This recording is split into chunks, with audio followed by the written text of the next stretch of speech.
News gun park వద్ద అమరుల స్తూపం వద్ద బీఆర్ఎస్ నేతలు నివాళులర్పించారు. తెలంగాణ కోసం పోరాడిన వారిని గుర్తు చేసుకున్నారు. ప్రత్యేక రాష్ట్రం కోసం ఆనాడు కేసీఆర్ చేసిన దీక్ష ఫలవంతమైంది ఈ రోజే అన్నారు కేటీఆర్. ఈ రోజును తాము దీక్ష విజయ్ దివాస్ గా జరుపుకుంటున్నామని తెలిపారు. ఇక ప్రజా సమస్యలపై తాము అసెంబ్లీలో పోరాడతామన్నారు కేటీఆర్. అంతేకాదు అదానీ రేవంత్ దోస్తీపై వినూత్నంగా నిరసన తెలిపారు బీఆర్ఎస్ నేతలు. అదానీ రేవంత్ భాయ్ అనే స్టిక్కర్లతో అసెంబ్లీకి హాజరవుతున్నారు. తెలంగాణ తల్లి విగ్రహ ఏర్పాటుపై కూడా స్పందించారు కేటీఆర్. తమది తెలంగాణ తల్లి అని, మీది కాంగ్రెస్ తల్లి అంటూ కాంగ్రెస్ ప్రభుత్వాన్ని విమర్శించారు కేటీఆర్.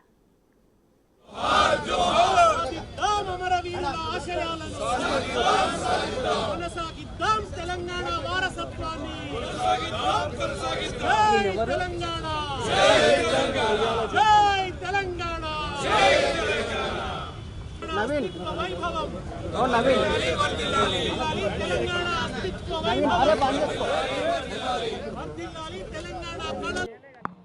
ఒక ప్రాణత్యాగానికి కూడా సిద్ధపడి తెలంగాణ రాష్ట్ర సాధనలో భాగంగా పదవీ త్యాగంతో ప్రారంభమైన పార్టీని ప్రాణత్యాగానికి కూడా రాష్ట్ర సాధన కోసం సిద్ధపడి మా నాయకుడు తెలంగాణ మహానాయకుడు కేసీఆర్ గారు దీక్షకు దిగి 11వ రోజు దేశ రాజకీయ వ్యవస్థను మొత్తం పార్లమెంటు వేదికగా అతలాకుతలం చేసి దేశ రాజకీయ వ్యవస్థ మెడలు వంచి తెలంగాణ ప్రజా కదలికలతో ఢిల్లీ పాలకుల గుండెల్లో గుబులు పుట్టించిన రోజు డిసెంబర్ 9. ఈరోజు ఆ డిసెంబర్ 9 ఏ రోజైతే దీక్ష ఫలవంతమైందో, దీక్ష విజయవంతమైందో ఆ రోజును దీక్షా విజయ దివస్గా మేమందరం కూడా జరుపుకుంటా ఉన్నాం. ఈ సందర్భంగా తెలంగాణ అమరవీరులకు, విద్యార్థి అమరవీరులకు, తెలంగాణ ఉద్యమంలో అసూలు వాసిన అమరవీరులందరికీ కూడా ఘనంగా నివాళి అర్పించి ఈరోజు గన్ పార్క్ నుంచి మళ్ళీ బయలుదేరి అసెంబ్లీ సమావేశాలకి బీఆర్ఎస్ పార్టీ సభ్యులందరం కూడా, శాసనసభ్యులు, శాసన మండలి సభ్యులందరం కూడా వెళ్ళబోతా ఉన్నాం. ఈ సమావేశాల్లో ప్రజా గొంతుకై రాష్ట్ర ప్రజల తరపున రాష్ట్రంలో నెలకొని ఉన్న అన్ని సమస్యల గురించి మాట్లాడతాం.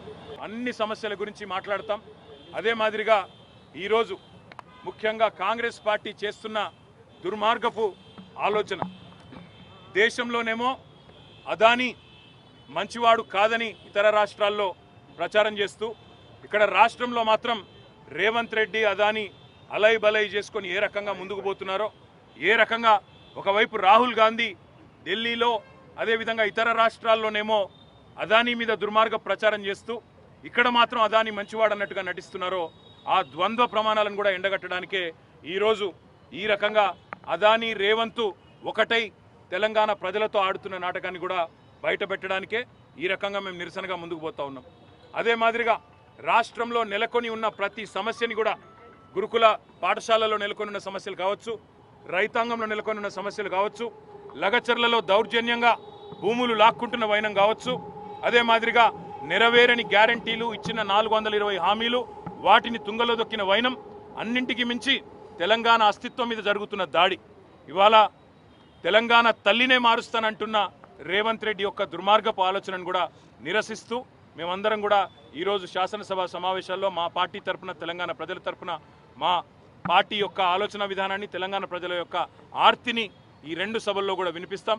తప్పకుండా ఈ కాంగ్రెస్ పార్టీ యొక్క ద్వంద్వ విధానాన్ని, కాంగ్రెస్ పార్టీ యొక్క దుర్మార్గపు ఆలోచనని, ఎమ్మెల్యేల హక్కులను, చివరికి ప్రజాస్వామిక ఆకాంక్షలను కూడా కాలరాస్తున్న విధానాన్ని కూడా ఎండగడతామని మీ అందరికీ కూడా తెలియజేస్తూ